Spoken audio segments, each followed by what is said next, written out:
Judd, we're gonna let you choose your own adventure here off the top of the show. All right. Do you want to start with the good news in Minnesota sports or the bad news? What do you want to do first? Let's see here. What happens more often? What did I see most recently, and what's my personality like? The bad news. All right, Dex, let's fire up Wolves post-game clips here. That's you win as a group and you lose as a group. It's not one player. It's not one. It's them. It's me. It's the assistants. It's everyone here. We just got to keep coming together. In those situations. So I'm not going to put everything on those guys not retaining information there because they're trying to do the right things. Ricky Rubio is actually more specific in his blame. He's been very hard on himself. And by the way, the Wolves had a double-digit lead in the fourth quarter against San Antonio, a San Antonio team that is without superstars, but still has like 25 years of great Greg Popovich DNA. They may not have Tim Duncan in his prime or Manu Ginobili or even Kawhi Leonard, but they aren't just going to roll over down 15 or 20 points. You still have to do something to beat them. And the Timberwolves, something last night was literally rolling over and playing dead for the last 10 minutes of that game. And they wind up losing. Ricky Rubio, Judd, who has been pretty terrible this season, but also self-aware. Like he has gone on the record a number of times saying, I need to be better. I need to find my game, etc. Well, last night, here's his quote. Tonight, we could see that we were not ready to play in a close game, and it showed.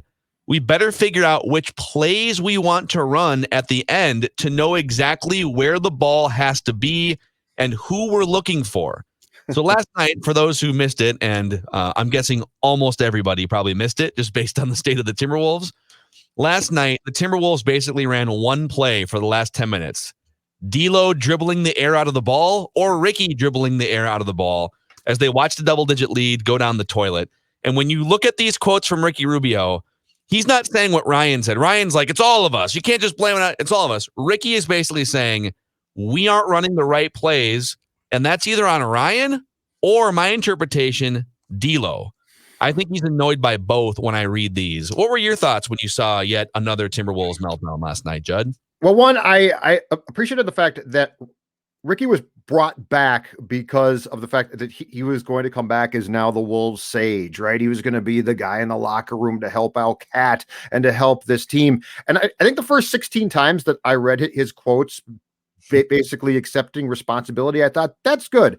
But this was the 17th time, and now I'm sick of this. I'm sick of after every game, you're going to be the spokesman to tell us what went wrong and to tell us it's just, it's so difficult, but we have to learn. I'm sick of learning. Okay. That's the first thing. The second thing is this does flat out come down to a few things, but let's go after it. Let's just talk about the elephant in the Wolves room. It's the coaching, Phil. You're up by 16 points last night, okay? LaMarcus Aldridge is not playing. Rudy Gay is not playing. The San Antonio Spurs have one player who can really, really get you. DeMar DeRozan, correct? Like they've got some good players beyond him, but he's the guy, he's the sniper. He's the guy who's going to destroy you if you're going to be destroyed and lose a 16-point lead, which the Wolves did, by the way, by giving up a 20-2 run. All right, so I take you back to January 9th. January 9th at Target Center. The Wolves lose in overtime to the Spurs 125-122. It's a bad loss. It's a fairly fun game, but it's a bad loss. DeRozan in that game does not take a shot in the first quarter. I think he takes his first shot of the game at the 10-minute mark with that much time left in the second quarter. He goes on to score 38 points, including 13 in the fourth. All right. So what do we have for a game plan last night? We're not going to let DeMar DeRozan come hell or high water beat us, right? Like that's the credo. We know what the kryptonite for us is, and it is this really good player. Last night, DeMar DeRozan does not go off for 38. He only goes off for 30. However, this time he goes off for 16 in the fourth quarter. And I mean, we can also examine, Phil, the final possession. What are you doing? You've got 2 timeouts left, and to use a great sports term, you lollygag the ball up from, I think there's 18 seconds left. You get her down to 8 seconds, and then you call a timeout. What are you doing there? This just so much, with or without Cat, I'm sorry. And yes, Ryan's a great kid, but this goes to they might not have the right players too across the board, because I do have doubts about some guys, but just when it comes to coaching, what were you doing? What are you doing? What is the philosophy here? So I just watched that game last night again and watched the Wolves collapse, which they are so adroit at doing. And I said, this really tonight to me comes down to largely coaching. I wish I was educated enough to sit here and point out like just why X's and O's, why is this isn't working the way that it should. There are other smarter Wolves bloggers who do a great job doing those things. Key Sang is one of them, friend of the show that you can follow on Twitter. So if you want like video breakdown, I think there's another account called like Timberwolves Talk. There are Wolves bloggers that are breaking down on a daily basis, depressingly, more things aren't working. But so I'm going to give you my amateur observation, and then I'm going to give you a stat, okay, that shows that either philosophy or X's and O's or chemistry that something is amiss, and to this point, coaching has been unable to snap the Wolves out of it. I'll preface by saying Karl-Anthony Towns is an elixir to some extent. Like, obviously, he's their best player by a mile. He's one of the 10 best offensive players in the NBA. And if you put him on this team, they probably win that game last night. But there are underlying things that just don't make sense. Number one, when you're in a close game in the fourth quarter, okay, on offense, especially the last 10 games, Anthony Edwards has kind of figured it out a little bit. Like, you can see scoring 20 points a game over the last couple of weeks. He's more confident getting to the rim. He's still not the most efficient scorer, but like that dude can get to the rim at will, and he can shoot some threes. Like, he can get hot and carry you for a half. He's nowhere to be found in that fourth quarter last night. Malik Beasley is one of the best three-point shooters in the NBA. 20 points a game. He's a guy that can carry you. Why are you not running like 6 offensive plays or more, 10 offensive plays for Malik Beasley in the fourth quarter last night? Like, why is he basic? Like, why? Also, like, he should probably be playing more minutes too, which is another thing. He's not the best defensive player, but this team is not great at defense. So you should put your best offenses on the court in the key moments. And D'Lo, I get that D'Lo is trying to be a poor man's James Harden by dribbling the air out of the ball and taking step back shots and whatnot. But it's like, dude, you're not that good. You aren't good enough to do what James Harden does. And I don't know if it's like the Gerson Rosas front office Rockets thing where they view D'Lo as a James Harden. If we can just mold him, he's going to turn into James Harden. And like, that's a pipe dream. Certainly not a reality right now. Okay. So that my amateur observation is I need more Malik and I need more Ant Edwards in those situations, because those guys can get their shots and those guys are just better on offense in those situations. And the other thing that just blows my mind, okay, you go to Basketball Reference and they have like a million different stats you can look at. And the one that stands out the most to me, they have 5, 4, 3, and 2-man lineup combinations. You can look at like when these 5 guys are on the court at the same time, or when this pairing is on the court at the same time. You can see, how good are they? How bad are they? In all these different categories. So in terms of team points per 100 possessions, the Rubio and D'Lo pairing on the court is one of the worst 2-man pairings statistically in the NBA.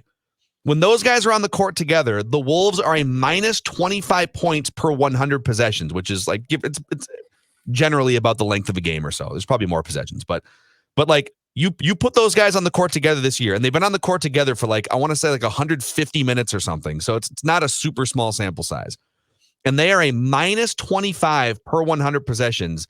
And I was just kind of searching through different teams. I honestly couldn't find any pairings that were that bad and given 100 minutes on the court together. So either A, the Wolves are oblivious to this, which I find hard to believe because it's a very analytically rooted front office and coaching staff, right? It's not like it was 5 or 10 years ago. So either A, they're oblivious to it, which I find hard to believe. B, they know about it and they're still running these guys out there in crunch time against the San Antonio Spurs, a very well-coached, maybe not superstar-laden, but well-coached team.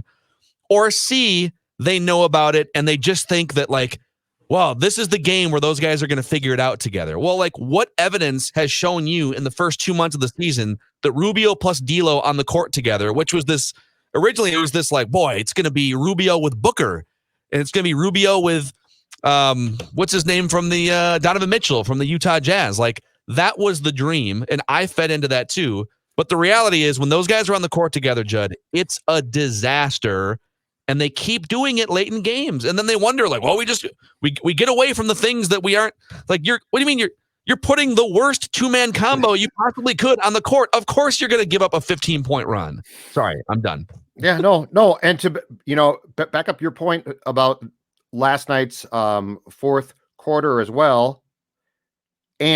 No shots. Dude, that's not. And D'Lo's taking like step back shots from the elbow with no play run. Like, what are you doing? And he took 8 shots.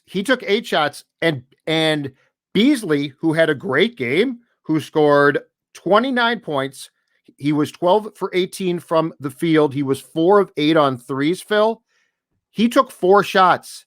And explain to me this. So like let's strip away everything but the last play, okay? Explain to me how for your last inbounds pass, out of a timeout, you draw up not a play for Beasley, which I would have gotten if it seemed forced because he's the hot hand, right? But you end up, as to your point, with D'Angelo Russell taking what looks like a shot that was hurried and didn't come out of a timeout at all. Dude. Like, explain that one thing to me. It's nuts. Like, it is.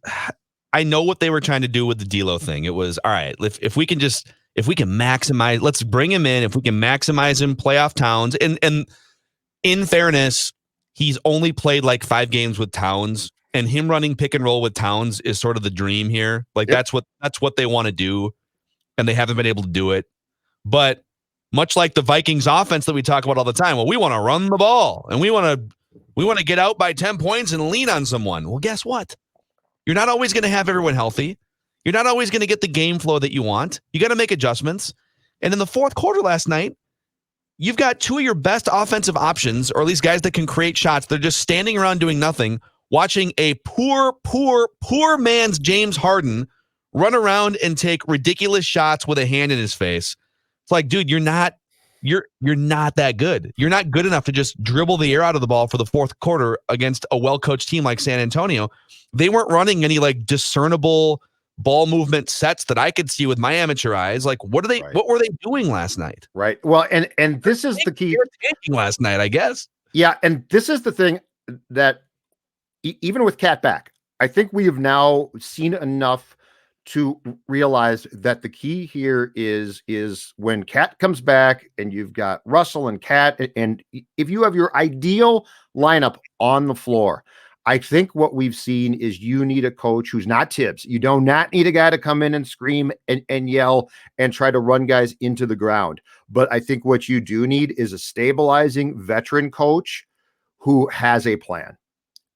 And Ryan doesn't. And look, Ryan's a kid. He's young. He got this job too soon. But I was more than willing at the time to see what path that took and not just say, oh, forget this. Yeah. But I think we've seen enough now. You need a veteran coach. He doesn't have to be old, but he has to have experience who can stabilize this. Because the one thing that this franchise, again, and this has been a continuing story, but the one thing that they don't have is stability. Like, they don't have anybody. There is no way that when you lead a good but not great Spurs team by 16 points in the second half, Phil, there is no way on God's green earth that the announcing team for the Wolves should be lamenting what they deem to be bad calls late in that game. How do you even get there? Why are you there? Like, why are you worried about that Beasley didn't get a call? You were up by 16. Like, there were times where I thought they should be up by 25.